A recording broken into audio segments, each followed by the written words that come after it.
2020, what year are we in? 2022 has been off to a rough start already, man, with celebrities. Last night, man, Taylor Hawkins of the Foo Fighters was found passed away in his hotel room in Bogota, Colombia. Band was down there touring for their new album that came out in February. And, man, this is another one that kind of hits home for me in the era I grew up in with music. And Foo Fighters been around since the mid-'90s after Dave Grohl formed the band, after, the passing of Kurt Cobain and Nirvana breaking up. But he's only 50 years old, man, and a hell of a drummer. And, that was sad to hear last night. And then I came across a picture on Chris Cornell's Instagram where Chris Cornell's wife, she runs his Instagram, and posted a picture of Chris and Taylor together. And that was even harder to see. I'm like, oh, really? So, man, this is Mark, though. This is the Rebel Radio Podcast. This is Matt. This is Long. And, man, real quick, you have a favorite Foo Fighters song? Breakout. Hero. Oh, nice. Oh, classic. Yeah. I think Everlong is not just one of the best Foo Fighters songs, but I think it's like one of the best rock songs ever written. It's just something about that song. It just it kicks a lot of butt. Well, yeah, the emotional stuff that went into that song for Dave Grohl. Yeah, that one, and his wife. Man, I really like Sonic Highways, the album as well, which was their experimental album where they recorded in like 8 different cities the songs, and they like felt the vibe of the city and recorded different songs based on how they did it. And they did a HBO documentary for the album too, and that was really cool. They did one of the closest to home for us. They did a song about the city of Austin, which is pretty neat. So, but yeah, man, that's it's a tough to lose people that we we admire from afar, being that they're on a different level than we are, celebrities and musicians and stuff, but they are still important to us because they touch our lives in ways that they may never know, but we do. And the Foo Fighters were a good one. I've seen them 3 or 4 times at concert, always put on a good show, and Taylor was always back there kicking ass on that drum set. So, and he'll be missed as he's kicking ass up in heaven now with a bunch of other great musicians. So, but, not to start the show on a sad note again. It's important news. It's important to pay respects to Taylor Hawkins, and the Foo Fighters have not said what they're going to do yet, but I imagine they're going to probably cancel the rest of the tour and take some time. I'm sure, but I imagine the music will go on, and we'll get some more music from them. So we'll see. Yeah. But how are you fellas this week? Doing good? Yeah. It was a rough start, but it got better. Yeah.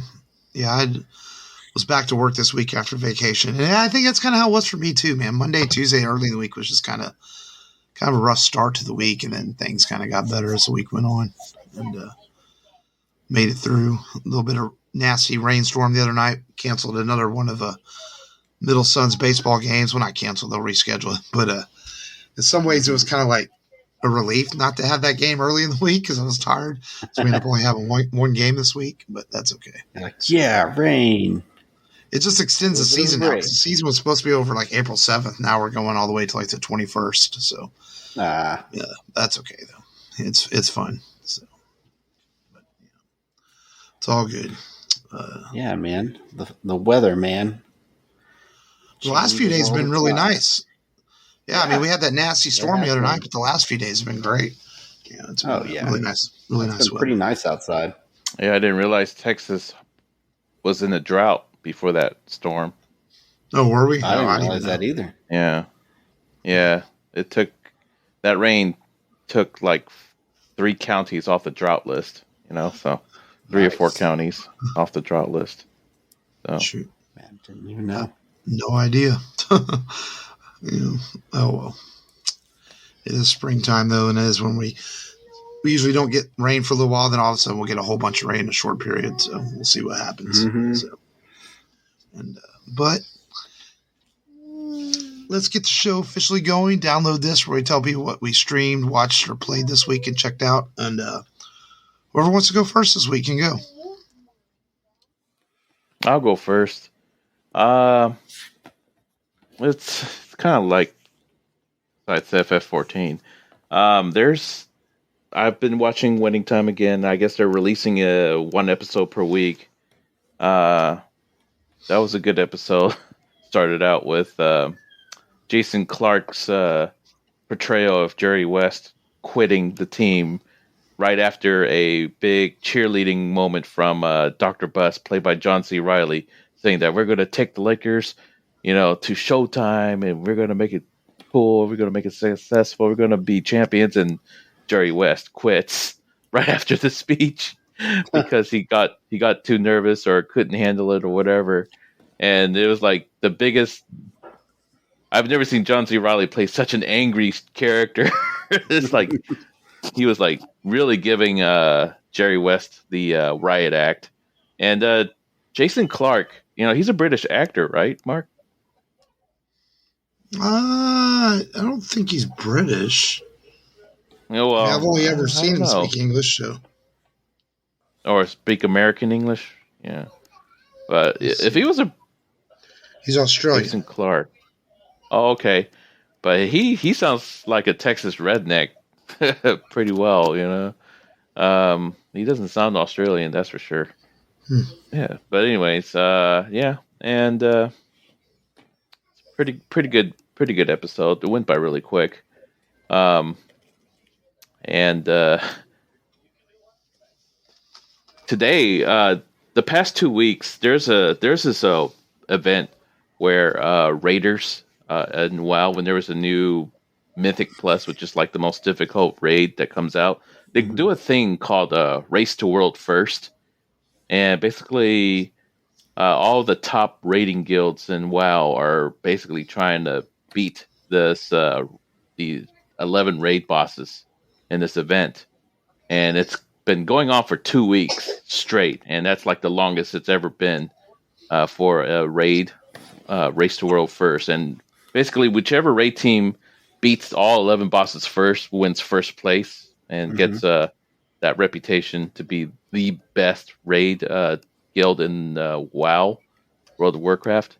And today was the last day of the broadcast, and I actually got to watch these guys, some of the best gamers in the world, finally beat this boss, which is unprecedented because it's never been taking this long. And but I only watched that last part. No, most of it's boring, so I just kind of keep tabs on it through Twitter or whatever. Nice. And it was kind of cool seeing that victory on Twitch. But other than that, it's been a quiet week. I took advantage of a deal on Ultimate Game Pass for Xbox, and I wanted to get something for myself, but then I was like, I wonder if my 4-year-old likes cars, and so they had the Cars racing game, Cars 3 racing game. You mean the Pixar cars? Yeah, the Pixar cars. Okay, I didn't know if you meant cars in general. And they have a Lightning McQueen and the Tonator. I've actually never seen a Cars movie, but I know it's Owen Wilson. Really? I know he says "ka-chow." You've never seen any of the Cars films? Yeah. No. I've seen little clips and stuff, but I've never sat down and watched Cars. I couldn't tell you what it was about. No, the first one's really good. The second one's okay. Really the third one's pretty good, but the first one's the best. Okay. I'll have to watch it because. Ooh. Don't tell him that. Little Harry, my nephew Harry will tell you all about Lightning McQueen. That's his absolute favorite. Oh, wow. Yeah. But it looked fun, and I think I had more fun than my kids have altogether, because you can battle and stuff, and you can have machine guns pop out of Lightning McQueen and shoot the racers in front of you, shoot rockets, and I thought it was fun. I think I like driving with Ramon a little bit better. It looks like a classic car, but a variation of a 1970s or 1960s Chevy convertible. But it's been fun. It's like $10 or less. It may be less than that. I think it's like $8. But it's been surprisingly fun. I've just been doing the battle races and unlocking new racetracks. So had fun with that. my second born, he wanted my 6-year-old. He wanted to watch Turning Red, and I was like, I like movies that people tell me don't see. I was like, so I watched it, and I was like, it's like reminding me of like a furry movie or something. It's like at the end, she's got like the ears and the tail, and I was like, now we're gonna have a bunch of kids walking around with foxtails hanging out of their butts. I was like, but no, that's all I could think of. I was like, I watched it. That's not what I got from it, but okay, I'll give my comments in a minute. No. I mean, it wasn't a bad movie. I didn't think it was controversial. It had a bunch of pandas in there, and I mean that's it. Just a group of friends that wanted to see a K-pop band. Really, isn't that a K-pop band? I think that was in there. Kind of, I guess. I don't know. I had to get up a couple times, but man, it looked okay. I mean, I'd put it like along Raya, maybe like along the quality of Raya, but it's not like a Moana, caliber film. I don't think. Well, it's Pixar, so different studio. Yeah, but yeah, it was that, and I think that's it, man. That's it. Just those two things. I watched Turning Red with the kids also, and I didn't feel it was a furry movie. It's another Disney coming of age story. It's kind of a giant metaphor for a girl becoming a woman, but thankfully it kind of goes over the kids' heads. I thought it was interesting to see tampon boxes in a Disney film, but what Disney watch? Turning Red. Same, the new Pixar film. It's on Disney Plus. I thought it was okay. I think it's closer to like maybe Onward as far as some of their recent releases, about that level. Not great, but not terrible either. I mean, it's Disney. They never make anything bad.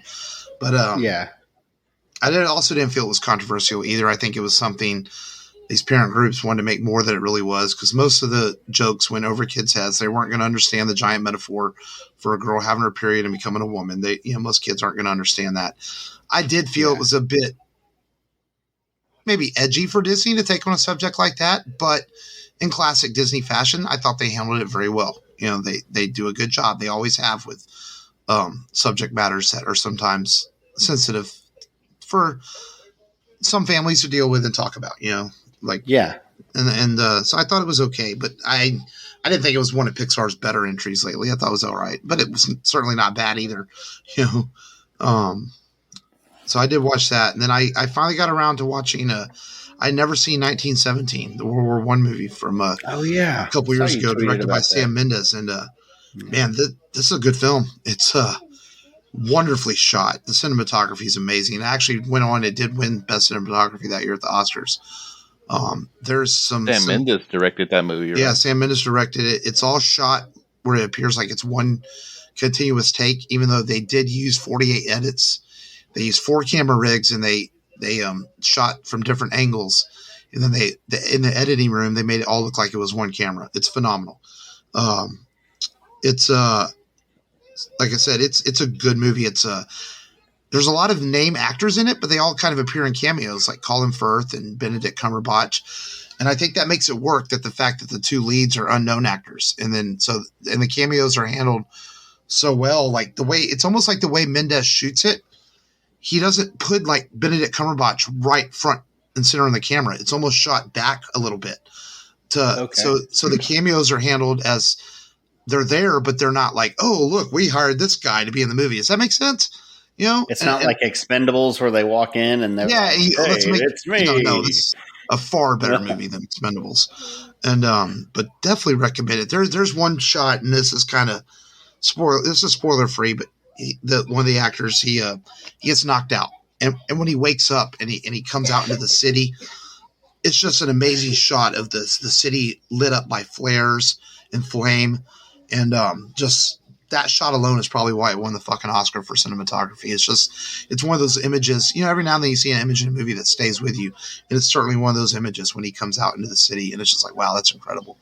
But definitely recommend watching 1917. and Is and it about felt World War too. One? It's in World War One, yeah, and Yeah.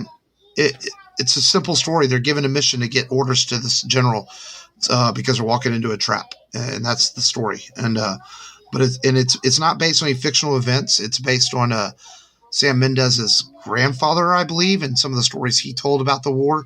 But it's just really well done. And I didn't feel like, I know right now with things going on across the world, maybe a war movie seems a little like maybe something people might not want to watch, but I think World War One is so far removed from the current events that are going on that I felt that, it's a part of history. It's so okay to watch, like you might not want to watch like a lone survivor movie right now with things that are going on, but something that's 100 years old I didn't feel guilty watching it, if that makes sense. Didn't we fight Russia in that war? World War One? I don't think so. Yeah, Russia was the bad guy in World War One. No, it was the Germans. Yeah, it was. Well, they're always the German. bad guy in the world wars. It was World War One. World War One was more European countries versus German. Like the U.S. was involved in it, but I don't think we were involved as we were in World War Two. If I remember correctly. Yeah. No, we were only involved in World War One from 1916 to 1918. Yeah. I remember that's right at the turn of technology. It all started by teenagers. Franz Ferdinand, the assassination of Franz Ferdinand. Yep. 5 group of teenage anarchists tried to assassinate Franz Ferdinand. It was a shit show in itself. You should read up on it. The oldest person was 20 years old. The rest were teenagers. They killed him, and he was like the head of Austro-Hungary Empire, which was allied with Russia. And so, it's a complicated thing. Lots of alliances were made before the war, so everybody was obligated to fight each other. So that's World War One in a nutshell. So. But a good movie, man. Watch it, and then the only other thing, and I'll be quick, is I watched the first episode of Halo. It sucked. It's just like, oh really? Yeah, why does it suck? It's terrible CGI. It's bad acting. It looks worse than stuff you see on the Sci-Fi Network sometimes. I thought it looked awful. Story's not engaging. It's real muddled. Like the story, it's like, okay, what's going on? I just didn't find it appealing, really. The CGI really threw me off because it's just not good. I mean, it's like you go back and watch Babylon 5 from the 90s, it looks better than some of the stuff on this. I felt it felt like they use that video. I know it's a video game show, but they use that video game look for the show, and I'm like, you could have done better. I mean, it's sad for something that's been in production for almost 10 years that Peter Jackson attached to it at one point, and this is the final project we end up getting after all this time. It's like disappointing. I'm not a hardcore Halo fan, so I'm not gonna cry over it, but it's a very, very popular video game series, and I'd be upset if I was a fan and this is what I got. Reminds me of Chinese Democracy. I don't understand the. Well, Chinese Democracy was in the works for like ever, and then it finally came out, and you're like, this isn't as cool as I thought it was going to be. Yeah, but that was completely different. That was Axl and a bunch of guys. It wasn't the real Guns N' Roses. Well, yeah, I know. Okay. The analogy. Are you talking about the name of the album, Matt? Yes, the name of the album. Okay, that's kind of an important little detail. Sorry. Yeah, but the analogy still doesn't make sense. Is he talking about a movie? Is he talking about an event? Is he talking about an actual That's a record thing? compared to a TV show. Okay. Well, obviously. I mean. All right. But, what was it? Wasn't Spielberg attached to Halo? Yeah, Amblin Entertainment's a producer on it, and Spielberg was attached to produce at one point. And I don't know. I'm not sure what happened in all the different versions of it in the last 10 years. It was going to be a movie at one point, then it was going to be on Showtime, then it was going to be on TNT, then now it ended up on Paramount Plus. The damn thing ended up all over the place. So, and somehow Amblin Entertainment stayed attached to it all this time through production, at least. So, it's on Netflix. No, it's on Paramount Plus. Paramount Plus. Yeah. Maybe Netflix would have done better. Maybe. I don't know. Disappointing. Oh well. For sure. Can't win them all. All right. Well, let's get into today's featured film then. This movie might be the last of the I don't know what Pulp Fiction / Guy Ritchie copycat films in a way. It feels like one of the last ones, but this one is a pretty good, fun one. It's irreverent as fuck, which is what I love about it. It doesn't care who it insults. It's got a lot of actors in it, and they all look like they're having a hell of a good time making this movie. And that is Smokin' Aces from 2006. Didn't hit theaters in America until 2007, but it has premiere right here in Texas, in Austin, and at the old Button-umathon that used to be put on by Harry Knowles. He premiered the film there at his little film festival, so it was officially a 2006 release. And I guess I'll give it a quick summary. Buddy Israel, is played by Jeremy Piven, is going to turn state's evidence against the mob. So the mob finds out, and they put out $1 million hit on him. So anybody and their mother who's a bounty hunter wants to come after him for that $1 million hit. Meanwhile, it's Ray Liotta and Ryan Reynolds' job to get there in time to protect him before he is killed by one of these hunters. And chaos absolutely fucking ensues throughout the whole movie before they get there. That's pretty much how to describe Smokin' Aces. Matt, this is your first time you saw this, so I want to hear your thoughts. Yeah.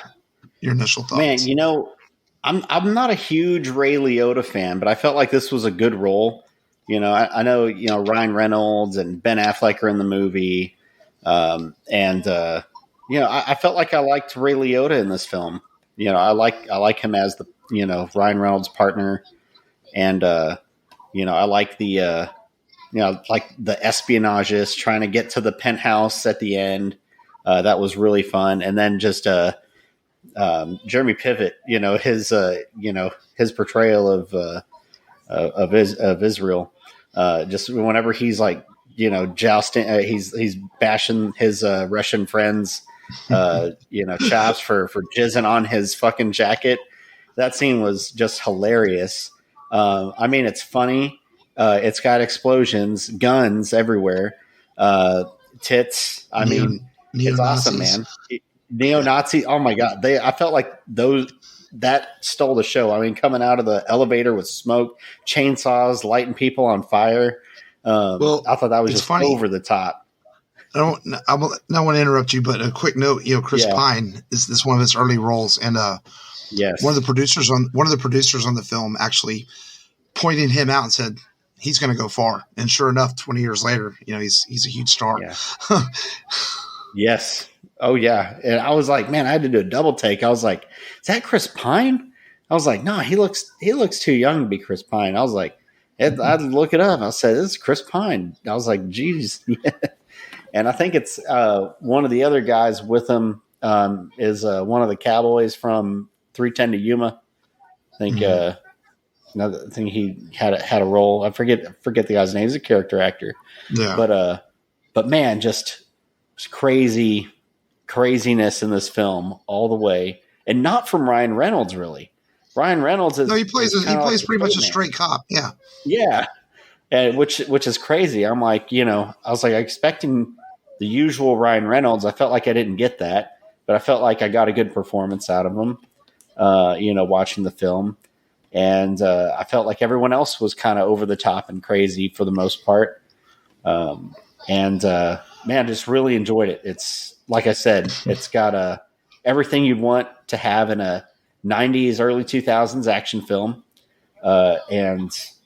Pivot is, he's Piven. Piven. He's good. I like his character. Man, yeah, just how it all comes together at the end.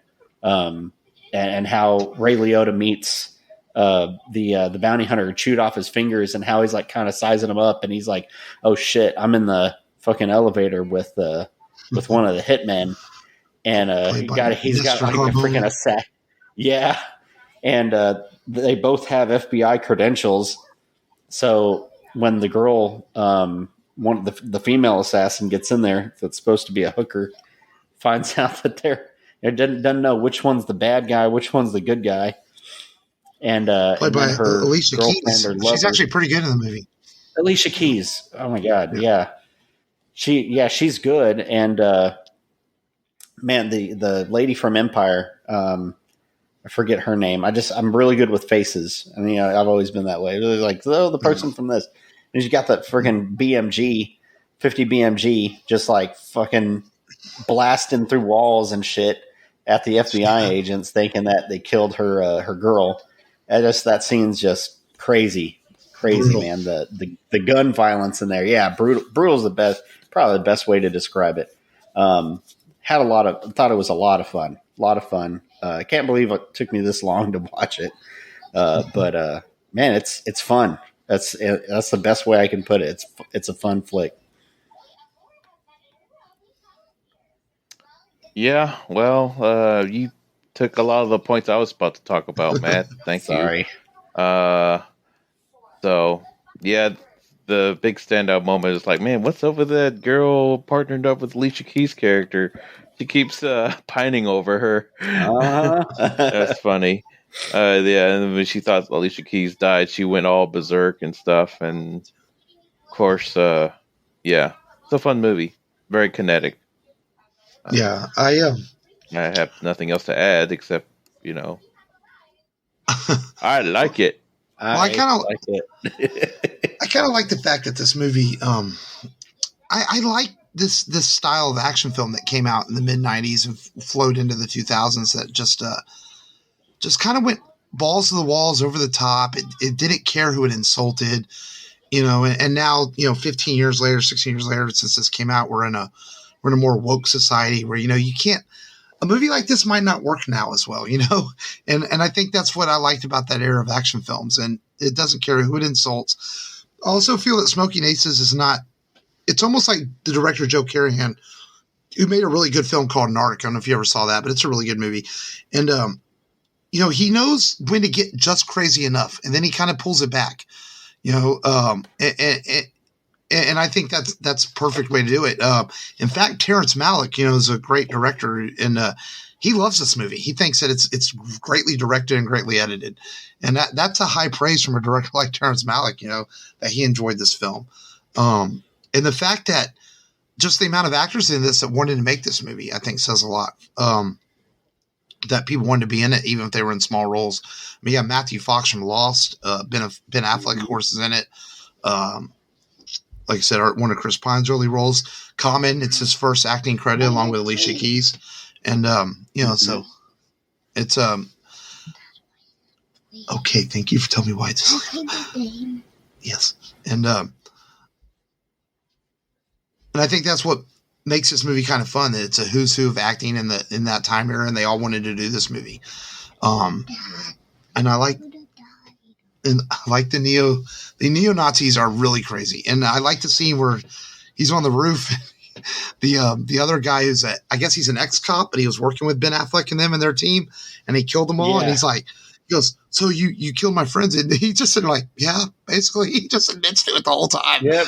And he's like, hey man, that's just how it is. We're still friends, he's trying to fist bump him or shit. And he's like, me want to become a neo-Nazi. And then he decides just fuck it, and he shoots him as he's walking off.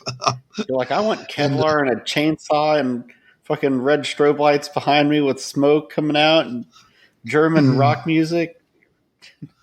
And it did. And there is the one thing this movie does fall, you guys remember this. A lot of these movies that came out in the post Pulp Fiction, Usual Suspects era, all felt like they had to have a twist. Y'all know this. And this movie does fall victim to that, where it turns out Andy Garcia is in this movie. We didn't even mention Andy Garcia, who plays the FBI, Ryan Reynolds' boss, Ryan Reynolds and Ray Liotta's boss. And there's a twist at the end that he was covering up for the mob himself this whole time.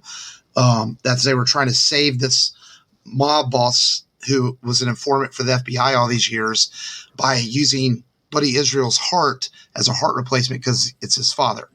So that might be the only thing where the movie falls into a trap, but it doesn't feel forced. It's like, oh, okay. Because the movie is so fucked up the entire time. You just go with it. You're like, oh, okay, sure. They're covered up for this guy and he needs a sword.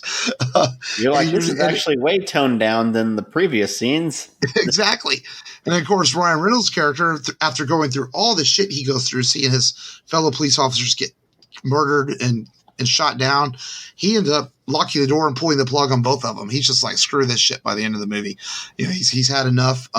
If there is an emotional weight in the movie, it actually comes from Ryan Reynolds' character. And normally he's playing the crazy guy, but he's the emotional weight that this movie does hold it down in reality, despite all the craziness of it. And I think that's what works well too. And, you mentioned Jeremy Piven, even though you butchered his name a few times. Sorry. I don't know why. I've always liked him as an actor. I know he's part of the Me Too movement. He had some accusations against him in the last few years, but he seems to still be working. He's got a great podcast out called How You Live in Jeremy Piven, which I actually listen to almost every week. And he just shoots the shit with a lot of his former stars from Entourage and other things he's been in, and it's a really good listen. It's just a talking head show, but I really like it. The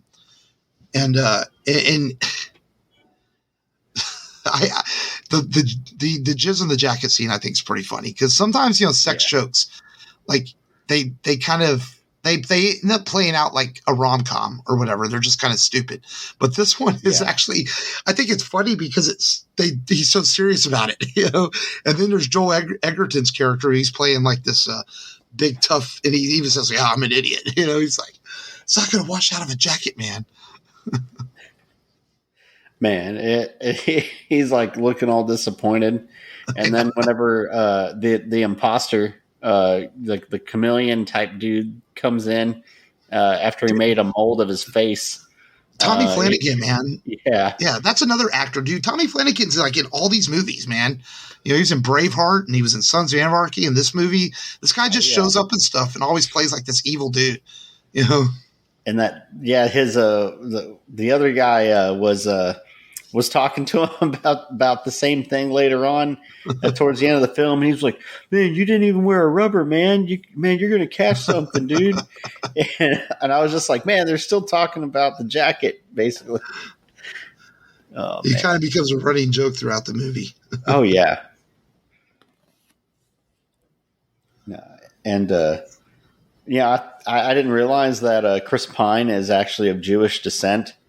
And I think, Mark, you're spot on. I think the woke movement would not be kind to Chris Pine being a Jew playing a Nazi. Oh, yeah. No, there's no way this movie plays for today's audiences as a current release. It's just like one of those movies. I mean, it might play the fact that it has a lot of big name actors in it. And some of these people weren't as big back then. But, you'd have somebody out there that would probably, would be negative. Overall, this movie was mixed reviews between critics because some people didn't like it, and some, it was because it is kind of it's not an easily accessible film because it's crazy, but audiences generally like this movie. They wanted a sequel to it, and it actually has a sequel, which is more of a prequel, but it went to direct DVD, and the studio kind of because this movie actually was profitable at the box office. It did well, and Joe Carnahanin wanted to come back for the sequel, but then the studio kind of went a different direction, and so everyone kind of backed out. There are a few actors from this one that appeared in the sequel, but it's not well received at all. And how would you have even done a sequel to this anyways? I mean, half the characters either die or go to jail at the end of the movie, so it's like it pretty much is cut and dry. I didn't even try to watch it. I thought I was going to watch the sequel just to say I watched it, but then I looked at the tomato meter, and normally, tomato meter, you take it with a grain of salt, but when it's that low, I don't think you can trust tomato meter. Yeah. Long? Man, come on, we couldn't have covered it all. Well, you got a favorite scene in the movie, at least, Long? Chris Pine's introduction when they killed Ben Affleck, that was funny. Yeah. Funny little twist. And he did the whole and then messing with his face. Yeah. And stuff. Well, that's the thing, like, people die in this movie and you don't expect it. You're like, oh, Ben Affleck's dead all of a sudden. Yeah. Easy paycheck for him. Yeah. It didn't Yeah, make much, but it made back almost its entire budget in the first weekend. It The made its movie was budget all back. right. Plus I some. mean, Yeah. I've been wanting to see that movie for a long time when it came out, and I finally saw it in 2009. But after I saw it, I was like, it's one and done. One and done. Yeah. Yeah, I mean, I think didn't have any desire to rewatch it again. Yeah, I think it holds up pretty well, though. It's one of those action movies that, like, every now and then I can go back and watch. You know, I rewatched it this week because I wanted to, and it's still fun to watch. And so, you know, I think it holds up pretty well. It's an exciting movie. It's good to see some of these young actors, especially like Chris Pine in it and some of these other ones. And I like it. I enjoy it. Yeah. A lot of names in this film. I kind of figure you would like this movie, Matt. Yeah. Yeah, I like kinetic, fast paced. Mm-hmm. Oh yeah, moves real quick. I mean, the movie was over before I knew it. Basically, the end was there. It comes up on you pretty quick, just because of how it's edited, and like I said, one of those early 2000 type films. Last of the Pulp Fiction, last of that style of action film. It's the only way you can describe it is by watching it, or knowing what someone means when they say that type of action film.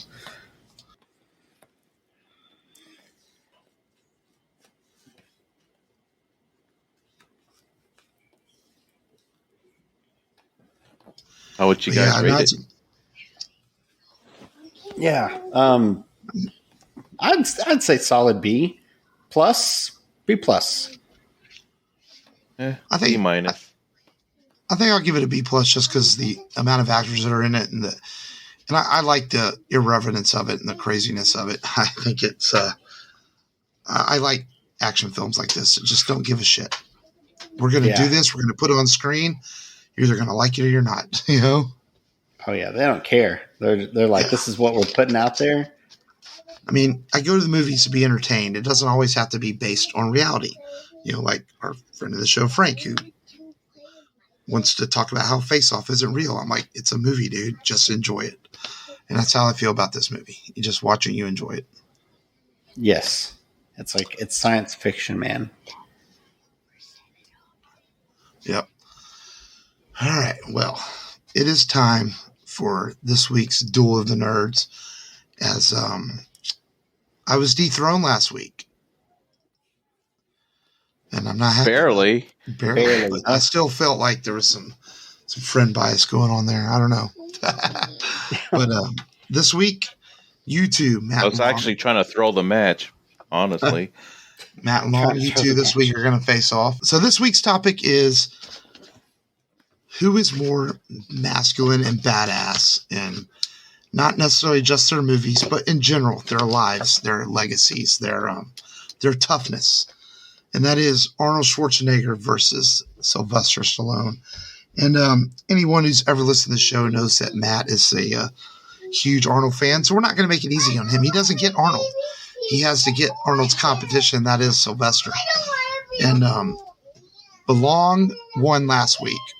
So he gets to go first unless he yields to Matt and gets to tell us why Arnold is the best. Well, since I'm the winner, I'll let Matt go first. I want to have the last word. Cool. All right. Let me get my timer out. May have to self-supervise, and I will start. So, Sylvester Stallone came into this world because a doctor had to pry him out of his mother by his teeth. And it jacked up his voice, but that didn't hold him back. That's the kind of man he is. He's not going to let a defect like that slow him down. And it became part of his persona. That's the kind of man he is. That alone's badass. So let's just take that. And then he didn't let a studio buy him out. You know, he could have taken $230 million while he had $115 in his bank account, and he had to fucking sell his turtles. That's how he was staying afoot and filming porn. He was slaying some women is bending him over the Italian way, baby, the Italian stallion. And but instead, he took the $230 a week to be Rocky fucking Balboa, the most alpha male type role you can be, a fucking fighter, and he nails it. I mean, Roger Ebert fucking ejaculated in his pants watching this film. That's the kind of man he is. It's the best review he ever got from Roger Ebert. That's, you know, you got to be fucking manly if you're making other men just explode like that. So on top of that, he trains with Franco Columbo, refuses to get beat out in a bench press competition by him while filming Rocky 2, and he tears his pectoral muscle like in half, so twisted it's actually mangled and stuff by the time he comes out with Rocky Balboa. So that's also the kind of man he is. He, instead of quitting, he'd rather deform his body in a bout of bench pressing competition against one of the best pound for pound bodybuilders ever to grace the Mr. Olympia competition, in Franco Columbo, and Arnold's best friend. Of course, they all trained in Muscle Beach, so they all knew each other. On top of that, he liked to take hits from his co-actors. Hulk Hogan busted his nose open, smashed him to the ground. Rocky's like, yes, this is what I need in Rocky 3. He gets back up and just like, yeah, man, that's right. And, you know, Arnold's out there using a body double, you know, using fake guns, fake trees, body oil. You know what Stallone had? Hair. Italian hair. He need body oil, shave his chest. No, man, that's not what Rambo does. Don't even get me started on John Rambo, the guy that don't take shit from nobody, not even an entire government. That's also badass. So on top of that, taking hits from other boxers, this guy, he's all man, baby, all man.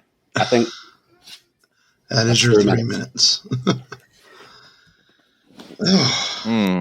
Okay. Man, I don't have to resort to body hair in this in my retort. So, anyways, Arnold immigrated from Europe, made a name for himself in the Mr. Universe bodybuilding contest, with hard work and some guile.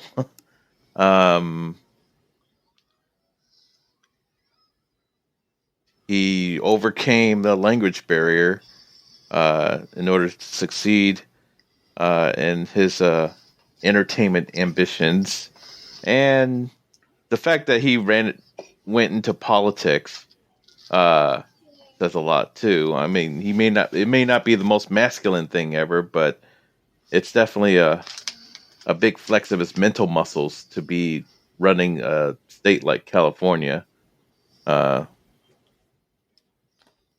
With some measure of success, despite having a heavily Democratic legislator. What else? He's helped brought awareness and physical education, and he's also with his recent speech towards the Russian people, he's now enemy number 1 according to the Russian government.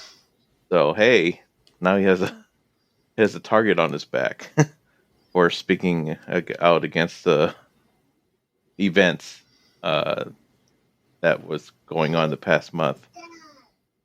That's right, Matt. He's got Putin going after him now. Ex-KGB guy. But hey, you know, I don't have to talk about Arnold's backlog of films. They're all very iconic, and he slept with his housekeeper and got another kid, and yeah, how manly is that? And yeah, I'm done. You got about 30 seconds, but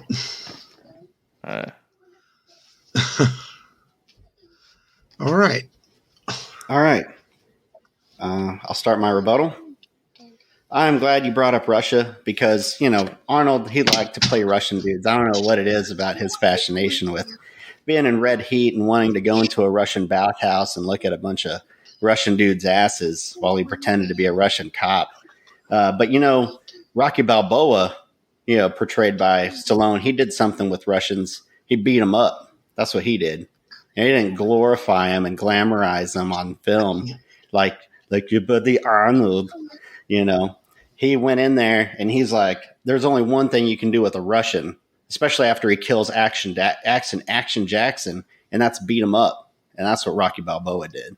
So Rocky Balboa, more manlier. Because you know what? Arnold did sleep with a maid. And Chuck Norris said, metal loses its value when it loses its temperament. And Arnold lost his temperament there. Thanks for the weak moment, Long. You betcha. All right, Long. All right, that's all I got. He killed the Predator, bro.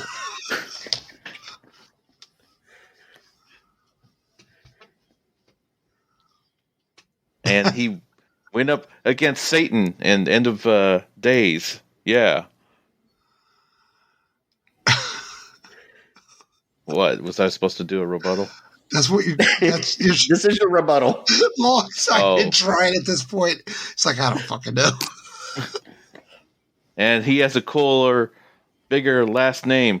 And he was also a substitute teacher for kindergartners. Yeah. And he didn't have a tumor. And yeah. Yeah, and he got pregnant. Yeah, but he did get pregnant. Yeah. I'm done. Long. Man, I was hoping that you would whoop his ass with his own favorite actor. He could have. He should have. But he was in the restaurant business. But with Sylvester Stallone. So much ammo there to show that Arnold is more manually and kicks more ass than Stallone, and you left a lot of it on the table. You tied my hands by saying I can't mention his movies. I never said that. Well, he said not necessarily his movies. I just meant being tough guys head, but you could say why their movies make them tough guys, like Matt did with Rocky. Oh. He went to behind the scenes stuff. And I'm like, I don't recall Arnold having to go through all that in his movies. It's like, well, I know Matt's going to win this, so why even bother? Man, you could have come up with some. I thought I was going to lose. I honestly did. I was like, but well, you know how much I hate homework. So is this Matt's first victory? It is my first victory. Yes, give it to him, damn it. Man. Still in third, though.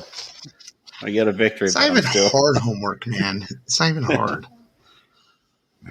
Well, Long, you get to pick the topic for next week. So yay. And, man, Duel of the Nerds. Fun. Let's do a little bit of news before we preview next week's film as we get ready to start our April theme month. We'll talk about that in a minute. Oh, man, I can't read my handwriting. What did I write down? Oh, did you guys watch the deleted Joker scene from the Batman that Matt Reeves released? Yeah. I can see why it was deleted. It doesn't add anything to the film, which is fine. But I did like Barry Kogan, is that how you say his last name? Mm-hmm. His portrayal of the Joker seemed kind of interesting. And I thought it was trash. Hope we get to see more. That was trash. Mm-hmm. Nah, I wouldn't say it's somewhere between. I prefer Jared Leto more. Oh, really? Mm-hmm. Wow. I thought it was maybe a little bit better. Just because there's some. It felt cartoonish to me. I know I said that comment last week, but I don't know. It just felt a little too, try hard to me. It's a small sample size, but I'm not ready to. I'm obviously not ready to say it's better than Jack Nicholson or Heath Ledger. No, there's no way. Yeah. But it's not even. I like Cesar Romero's portrayal of the Joker too. Oh yeah, yeah. Cesar Romero, up there. Man. Can't forget about Caesar. But yeah, we'll see, man. I know one part. One little note is Batman gives him a folder in that deleted scene with 3 paper clips in it, and when Joker hands it back, it only has 2 paper clips. And so the little thing is that maybe he's going to use it to stab a guard or pick a lock or something. Yeah. It was interesting to see, though. I always think deleted scenes are kind of interesting. We'll stay with DC for a second, and it seems that the Suicide Squad game has now been delayed till next year. It feels like they showed this thing off like 2 years ago, and it's still not out. That's weird. But I don't have a PS5 anyway, so I guess it doesn't matter to me. So who's making it? EA? It's Warner Brother Games, I think. Yeah. Okay. They've had a solid track record ever since they became a thing. Warner Brothers Games. Yeah. Division. Did they do Injustice? Yeah, and Mortal Kombat. The recent Mortal Kombat stuff. Yeah. Solid, man. Yeah. Yeah, pretty solid. The Batman Arkham series, too. So. Yeah. Sticking with video games, there's a new Ghostbusters game was announced called Spirits Unleashed. And it looks like it takes place after Afterlife. And you can basically become a Ghostbuster. And it's going to have 4-player co-op, apparently. And looks fun, from the trailer. Yeah, looks like you're working for Winston. On a Switch. I'm not sure. I think I just saw the trailer and but it looks like a neat Ghostbusters game. Because as what he's gonna say, it takes place after Afterlife. Because in the trailer, you see the race book store, you see Ernie Hudson's character as in his suit, a little bit older. So it's going to take place in the current continuity. So that's pretty cool. The last bit of news I have is long. You should be excited about this. This kind of came out of nowhere this week. We knew that Legendary was working on a Godzilla television series, apparently for HBO Max, but they're in pre-production on Apple Godzilla. TV. Was it Apple TV? I know it was one of them. But apparently they're working on a Godzilla vs. King Kong sequel as well. It's in pre-production now. They hope to shoot in Australia next year. No word if I had the director's name. It's expected he might be asked back, but he has not officially been asked yet, as the film is in pre-production and script stage. But I really made the way with the pandemic and everything, it made it feel like maybe Legendary was done with the MonsterVerse, but I guess not quite yet. So I think that's good news because I think those are fun movies. Oh yeah, we need another one too. Need a follow up, maybe a rematch. I want one with Arnold Schwarzenegger in it. Make Arnold a kaiju. No. No. Oh, can Arnold punch Godzilla? He could try. Yeah. Imagine him being a general. It's like, we need to fire missiles at him. Fire the missiles. Fire the missiles. You're fired. Use the oxygen destroyer. Going to turn you into luggage. I mean, no, never mind. Take this lizard down. I need a new pair of boots. No. That's like 80s Arnold. 80s Arnold would say that. Yeah. But good stuff though. I'm glad they're going to make another one. So. Oh yeah. All right. Well, next weekend, April is upon us, and last couple of years has been our theme month. And this year's theme month is one that I'm not super thrilled about. I'll just be openly honest. Because you're going to make me watch 4 comedies in a row. I don't even have a flashy name for the theme month this month. We'll just call it Comedy Central or something. I don't know. But we are starting the first movie.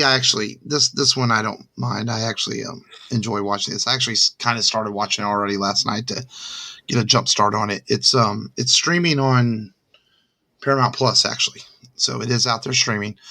And it's appropriate, too, because baseball will kick off in about a week and a half, opening day. So this will be a perfect movie leading into the opening of baseball season. It's a genuinely funny comedy, and that is Major League. Harry Doyle here, welcoming all of you to another season of Indians baseball. Here's a list of players we'll be inviting to camp. This guy here is dead. Cross him off, then. We'd love for you to come to spring training for a shot at this year's club. By the way, you were with me last night. Who's this chick on top of me? We'd still like to take a look at you at our spring camp. Not sure I can make it by then.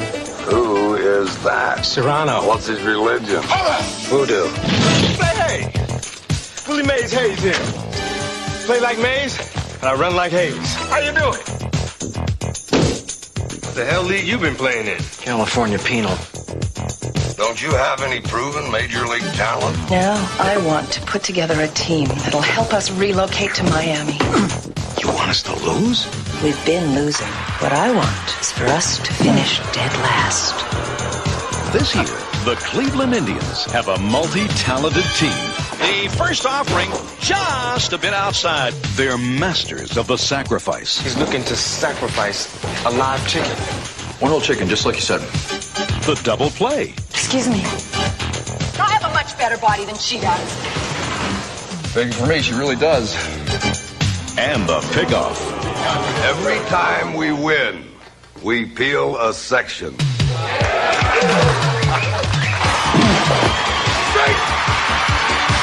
Tom Berenger. Zipper on your skirt stuck. Use your imagination.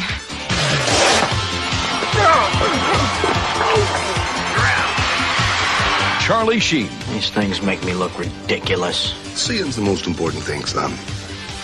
I don't think it's that important. Corbin Burnson. And Bob Uecker. Haywood swings and crushes one towards South America. Major League. That ball wouldn't have been out of a lot of parks. Name one. Yellowstone.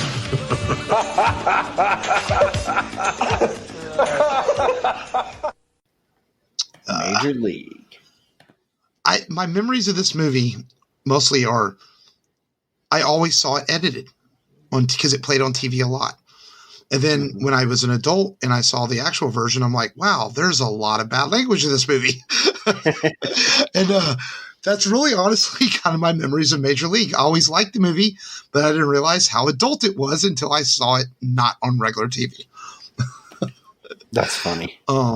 Which is fair enough. And when I was starting my research last night on the movie as I was watching and checking on IMDb, I did not realize that the girl who plays the owner of the Cleveland Indians in the movie actually passed away just a couple years ago. I didn't know that. So, Oh, wow. yeah. But of course, starring Charlie Sheen, Corbin Benson, a young Dennis Haysbert, Wesley Snipes, Corbin Benson is how you say his last name.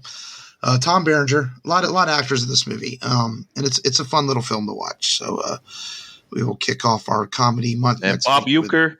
Oh yes, the always great Bob Uecker.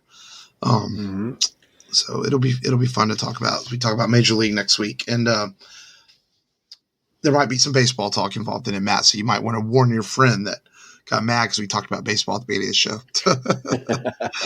I got to call him out. Oh, yeah. But until next week, continue to stay safe. The RebelRadioPodcast.com for all your Rebel Radio needs. And until we see you next time, this has been Mark. This has been Matt. This is Long. Remember, as always, just go there and do it. And do it. Do it.